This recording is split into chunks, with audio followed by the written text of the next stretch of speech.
오늘 이 시편 79편의 아삽의 시는 그런 면에서 보면 우리가 이 어린이 주일날, 꽃주일날 우리의 사랑하는 자녀들이나 손자, 손녀들에게 무엇을 해야 될지에 대한 아주 명료하고도 확고한 그리고 흔들림 없는 그런 말씀을 우리에게 던지고 있는 것입니다.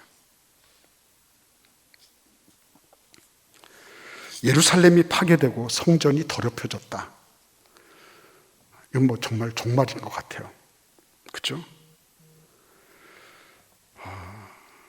그런데 이게 끝이 아니었다고 하는 것입니다. 대적들이 예루살렘을 다 회파하고 성전에 돼지피를 뿌리고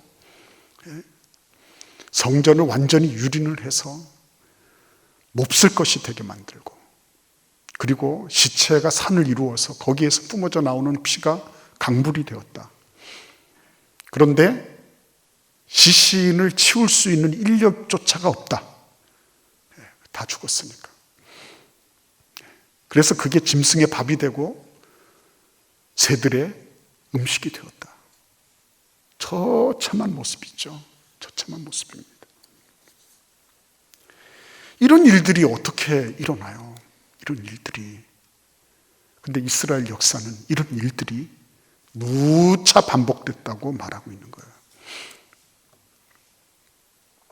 그러니까 우리가 한두 번 잘못하는 거는 이해가 될 수 있지만 그런 잘못이 반복되는 거는 참 견디기 힘들잖아요. 그렇죠? 앞에서 하나님이여 하고 시작을 했지만요, 객관적인 사실 문제예요. 지금 우리가 이렇게 당하고 있습니다. 우리가 이렇게 어려움 가운데 있습니다. 이 얘기했어요. 그런데 5절 이하에는 어떻게 나갑니까? 여호와여 어느 때까지니까 좀 더 가까이 가 있죠. 부르짖는 그런 그 강도, 그죠? 부르짖는 강도, 세기, 이게 훨씬 더 가까이 가 있어요. 앞에서는 이렇게 우리가 형편없이 당했습니다. 그런데 이제 여호와여 어느 때까지니까, 영원히 노하시리까, 주의 질투가 불붙듯 하시리까, 이러면서 이제는 더 그냥 태클하듯이 하나님께로 나아가고 있는 모습을 우리가 보게 되는 것입니다. 근데 거기서 끝나지 않죠. 그렇게 하면서 중간중간에 이런 얘기를 하고 있는 것을 우리는 주목해서 봐야 돼요. 그게 뭡니까? 8절에 보시면 우리 조상들의 죄악을 기억하지 마시고 주의 긍휼로 우리를 속히 영접하소서 그랬어요. 우리 조상들의 죄악이 나왔어요. 우리 조상들의 죄악. 그런데 9절에 보면 또 뭐라 그랬죠? 우리 구원의 하나님이여 주님의 이름의 영광스러운 행사를 위하여 우리를 도우시며 주의 이름을 증거하기 위하여 우리를 건지시며, 그 다음에 뭐라 그랬어요? 우리 죄를 사하소서. 조상의 죄도 나오고 우리의 죄도 나오고 있어요. 그죠? 조상의 죄를 기억하지 마소서까지 했으면 너무 좋았죠. 그런데 우리의 죄까지 왔다는 것은 무엇입니까? 그동안에 변화가 없었다는 거죠. 조상의 죄는 그대로 물려받고, 그리고 지금 그 물려받은 데다가 플러스해서 우리의 죄가 거기에 가중되고 있는 모습을 우리는 보게 되는 거예요. 이런 일들이 어떻게 발생했습니까? 그렇죠. 예루살렘이 뒤집히고 주의 성전이 더럽혀지고 시체가 산을 이루고 그 피가 강을 이루는 이런 상황 속에서 이런 절규가 나왔다는 것을 우리는 눈여겨봐야 되는 거예요. 그러니까 여러분, 죄의 문제를 터치하거나 아니면 나의 은밀한 그런 어떤 감추어져 있는 부분들이 노출된다고 하는 것을 우리는 달가워하지 않아요. 그거 하면 인기 없는 목사예요. 있어도 없는 것처럼 하나님이 널리 용서하신다 그러고 대충 덮고 넘어가야지 되는 거예요. 그러나 성경의 진리는 그렇게 말씀하고 있지 않아요. 예루살렘을 뒤집어 엎어버리고 성전을 난장판이 되도록 하더라도 너희들이 지금 잘못 가고 있는 것을 바로잡아야 된다. 이게 성경의 진리예요. 그게 사는 길이에요. 잘못되고 있는데 잘한다 잘 못하고 있는데 관계상 아니면 얼굴 낯을 봐서 가지고 괜찮아. 그게 결코 잘하는 것이 아닙니다.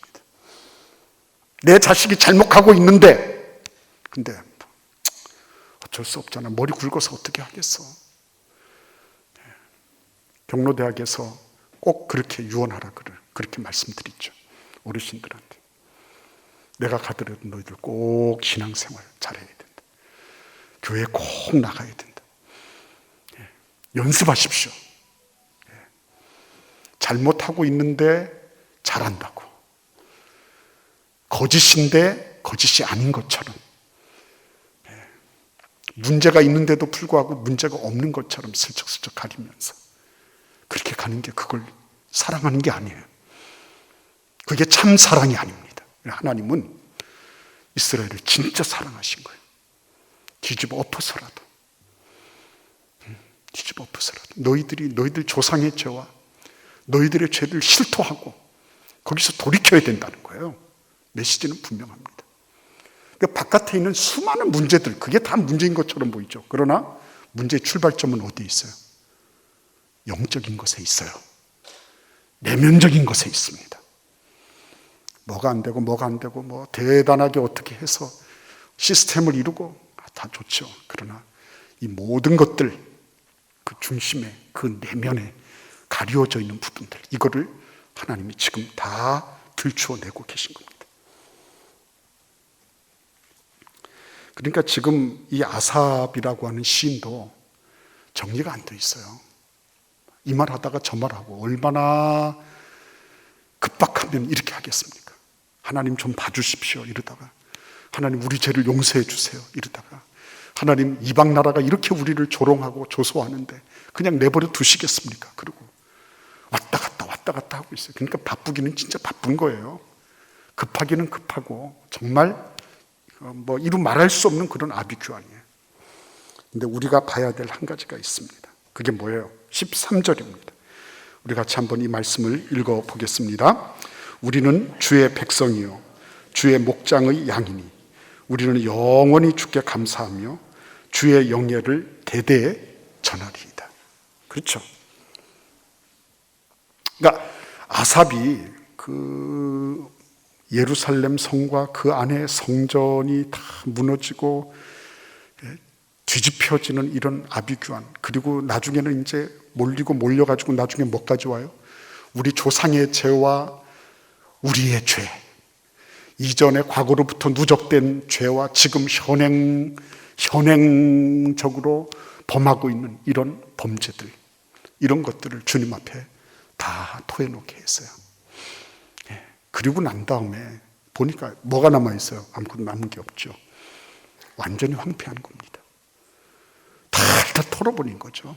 하나님이 그냥 있는 것 없는 것 없이 다 털어버린 겁니다.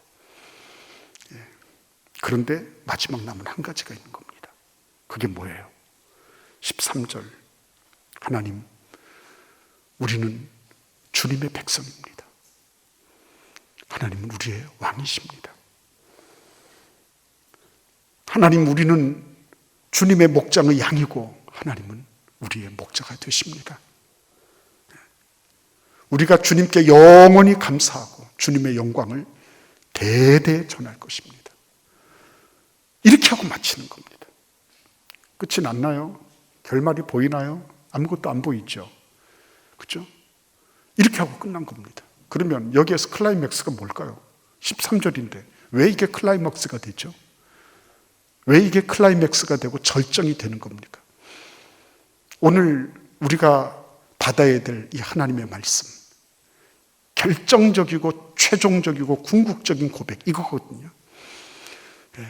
우리 자녀들에게 남겨야 될 최종적이고 궁극적인 한마디 말, 이거거든요. 하나님은 나의 목자가 되십니다. 하나님은 나의 아버지가 되십니다. 나는 하나님의 자녀입니다. 나는 누가 뭐라고 할지라도 하나님의 그 거룩한 유업을 받을, 하나님의 기업을 물을 그런 하나님의 자녀입니다. 이거거든요. 자녀들이 아무리 문제가 있어도 이 고백이 살아있으면 살아요. 이 고백이 선명하게 있으면 아무리 돼지 우리 속에 갇혀 있어도요, 그래도 우리 아버지 아버지한테 가야지. 내가 아무리 이렇게 못나고 지질이도 문제가 많아도 아버지는 나를 받아주시지. 아버지는 내 목자가 되시고 하나님은 나의 하나님이시고, 그렇죠? 이거가 살아있으면 사는 거예요. 요셉이 아무리 감방 안에서 억울하게 갇혀 있었지만 하나님이 선명하게 살아계셨던 거죠. 그에게 누가 있었습니까? 아무도 없었습니다. 그런데 요셉의 마음속에 캄캄한 칠흑 같은 그런 밤하늘에 빛나는 북두칠성처럼 그의 마음속에 하나님이 살아계셨던 거예요. 우리 아버지의 하나님, 우리 할아버지의 하나님, 우리 증조 할아버지의 하나님, 아브라함과 이삭과 야곱의 하나님, 그 하나님이 나하고 함께 계시지. 그분이 내 하나님이시지. 그분이 나의 목자가 되셔서 나를 이끄시지. 그러므로 감옥이 돼도 괜찮아. 그러므로 내가 억울해도 괜찮아. 하나님 나를 지금도 이끌고 계시다. 그거 하나 가지고 살아나는 거예요, 여러분. 우리가 비록 엄청난 유산을 자식들에게 물려주지 못한다 할지라도 이 유산 하나를 물려주면 다 사는 거예요. 다 사는 거. 이 유산을 물려주면 아무리 어렵고 힘들어도 다 솟아나는 거예요. 그래서 여러분, 우리는 하나님 앞에서 그 앞에 1절부터 12절까지 완전히 죽음과 같은 이것을 우리는 죽기 전에 먼저 맞이해야 되는 거예요. 죽기 전에. 내가 죽어서 죽게 됐구나. 내가 뒤돌아보니 이건 내가 잘못 살았네. 자식 교육 잘못 시켰네. 이게 아니라 내가 그 죽음에 이르기 전에 내가 먼저 하나님 앞에 나 자신을 죽이는 일들이 필요한 거예요. 끊임없이 내 자신이 내가 오늘날에도 하시라도 하나님 앞에 설 수 있구나. 메멘토 모리, 죽음이 살아있게 해라. 그 얘기는 그냥 옛날에 그런 말로 끝나지 않습니다. 내가 언제든지 갈 수 있겠구나. 그렇다면 내 자식이 지금 현재의 삶을 잘 사는 것도 중요하지만 영원한 삶을 잘 사도록 하는 것은 훨씬 더 중요한 거구나. 그래서 여러분, 영적인 상상력이 필요한 거예요. 내가 하나님 앞에 죽는 것, 내가 이렇게 죽을 때 어떻게 될 것인가, 이거를 미리 이거를 시뮬레이션 해보는 거예요. 그게 영적 상상력이에요. 난 죽을 때 어떻게 죽을까? 내가 죽을 때 우리 자녀들은 어떻게 신앙생활하고 있을까? 그들은 정말 하나님을 깊이 사랑하고 주님과 함께 동행하는 삶에 가장 중요한 가치를 두고 있을까? 내가 언제 죽어도 하나님 앞에 설 수 있는 것처럼 우리 자녀들도 하나님 앞에 언제든지 설 수 있도록 준비되어 있을까? 이런 거를 심각하게 질문하는 거죠. 영적 상상력이 필요한 거예요. 영적 상상력이. 그래서 여러분, 우리는 그의 나라와 그의 의를 먼저 구해라. 만약에 여러분 이 13절이 앞으로 가 있었으면 어떻게 됐을까요? 13절이 1절이 됐었다면 어떻게 될 수 있을까요? 달라지죠, 여러분. 너희는 먼저 그의 나라와 그의 의를 구하라. 시간만 그런 게 아니라 우리의 가치관과 우리의 모든 소유와 우리가 지금 지향하는 목표와 이 모든 것들이 그의 나라와 그의 의를 먼저 구하는 것에 가 있다면 13절이 1절에 가서 붙었다면 어떻게 됐을까요? 그렇게 막 치명적인 죄를 지으면서 호적거릴까요? 나라가 다 풍비박산이 되도록 하나님께서 도무지 용납하지 못하실 정도로 그렇게까지 절약하고 그렇게까지 추락할 수 있을까요? 불가능할 것입니다. 자식이 우상이 되는 것도 잘못된 거예요. 그러나 자식을 함부로 대하는 것도 잘못된 거예요. 20세기의 위대한 신학자 칼바르트가 20살짜리 아들을 가슴에 묻게 됐어요. 그 아들은 2차 세계대전이 일어나던 날인 1941년 6월 22일 날 알프스 산을 등반하다가 추락사했습니다. 그 시신을 발견했을 때 차마 눈 뜨고 볼 수 없을 정도로 처참하게 그렇게 떨어져서 죽었어요. 근데 칼 바르트는 그 아들의 장례식에 설교하면서 이렇게 말했습니다. 그 아이가 생전에 우리와 함께 있었을 때 왜 좀 더 잘해주지 않았을까? 왜 한 번만 더 아이의 손을 잡고 따뜻한 대화를 나누지 않았을까? 우리가 무엇이며 무엇을 할 수 있고 무엇을 알 수 있는가 따위의 질문이나 불안이 무슨 소용이 있으며, 우리의 아들에 대한 소망이 이 죽음이라고 하는 크고도 냉혹한 수수께끼 앞에서 무슨 가치가 있다는 말인가? 이렇게 절규했어요. 이 절규가 이 아버지만의 절규이겠습니까? 이 세상에 있는 모든 아버지가 다 이런 생각하지 않겠어요? 왜 살아 생전에 그렇게 야박하게 되었을까? 시간 없다고 하면서 왜 그렇게 제대로 대화도 못했을까? 이런 얘기를 하지 않을까요? 아이들한테 진짜 필요한 게 옷이며 신발이며 게임기일까요? 그거는 내적인 것들이 채워지지 않았을 때 찾는 거죠. 내적인 것이 채워지지 않았을 때 바깥 것들을 찾도록 되어 있습니다. 그것으로 보완하고 보충하려고 하는 것입니다. 아이들이 정말 내면적으로 믿음에 굳게 서 있는 부모의 모습을 보며 자란다면 외적인 것에 그렇게 많이 좌우되지 않을 것입니다. 누가 뭘 샀기 때문에 나도 사주세요. 그럴 수 있어요, 어릴 때는. 그런 내면이 충만하게 믿음으로 들여져 있다면 그런 것들 때문에 며칠 말을 안 하고 부모를 죽일 듯이 보면서 그렇게 하지 않죠. 예레미야 애가 2장 19절에서 초저녁에 일어나 부르짖을지어다. 내 마음을 주의 얼굴 앞에 물 쏟듯 할지어다. 각 길 어귀에서 주려 기진한 뇌 어린 자녀들의 생명을 위하여 주를 향하여 손을 들지어다 하였도다. 부모들이 정말 우리 자녀의 영적인 상태를 가지고 기도하고 있을까요? 내 자녀 공부만 잘하면 되고 좋은 학교 들어가면 됐지, 정말 내 자녀의 영적인 복지를 위하여 그 아이가 주님을 사랑하고 주님을 순종하고 주님을 경외하며 두려워하며 주님을 따르는 그런 일들을 위하여 정말 기도하고 있을까요?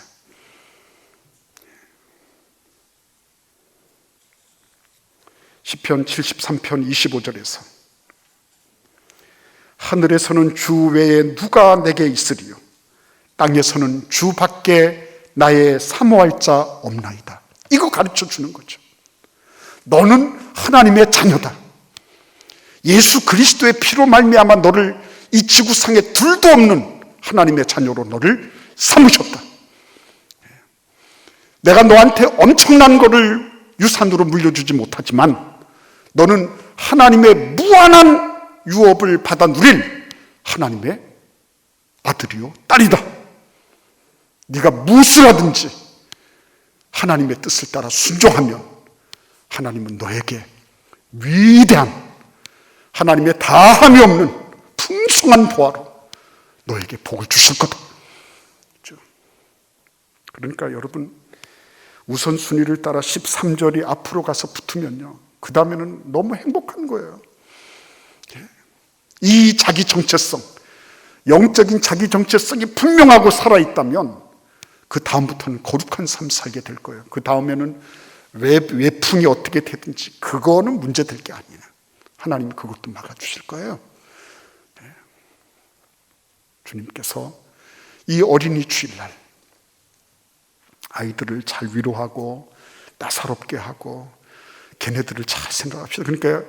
그러니까 우리 아기들이 똑똑하잖아요. 걔네들이 왜 어린이날은 365일 계속되지 않냐, 이걸 묻잖아요. 왜 하루만 딸랑 있습니까? 그날만 천국이고 364일은 아닌 거예요. 근데 365일을 어린이날로 만들어주는 방법 어디에 있어요? 너는 네가 어떤 환경을 당하든지 하나님이 너의 하나님이시다. 하늘에서도 땅에서도 하나님 위에 하나님이 너하고 함께 하시기 때문에 강건하고 담대하고 겸손하면서도 당당하게 이 세상 살아가라. 네가 비록 힘들고 어려운 일이 있을 수 있다. 그러나 하나님이 너하고 함께 하시기 때문에 그게 문제가 되지 않는다. 너를 훈련하고 단련하기 위한 하나님의 방법이야. 그러니까 그것 때문에 너무 놀라지 마. 그런 부모님의 그런 격려가 있고 지지가 있고요.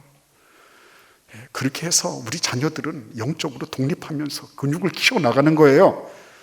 영적인 힘과 능력을 키워나가는 겁니다. 오냐. 네가 최고다. 뭐가 최고예요, 뭐가? 너보다 잘하는 놈 얼마든지 많이 있을 수 있다. 그러나 그것 때문에 주눅들지 마라. 그것 때문에 주눅들지 마라. 하나님 너하고 함께 하신다. 네가 하나님의 길을 따라 순종하며 살아가면 너보다 뛰어나고 너보다 대단하고 탁월하고 어떤 누구를 만나더라도 하나님께서 너를 넉넉히 이기게 하시고 그들과 함께 일하게도 하시고 그들을 리드하게도 하시고 그렇게 하신다. 요셉을 봐라. 다니엘을 봐라. 성경에 나오는 수많은 인물들을 봐라. 하나님이 너를 그렇게 사용하실 거야. 오늘 우리의 삶 속에 이러한 이 결정적인 이런 고백이 우리의 자녀들에게 우리의 손자 손녀들에게 함께 이어지는 그런 복된 어린이 주일이 되시기를 기원합니다. 기도하겠습니다. 고마우신 주님 감사합니다. 하나님께서 우리를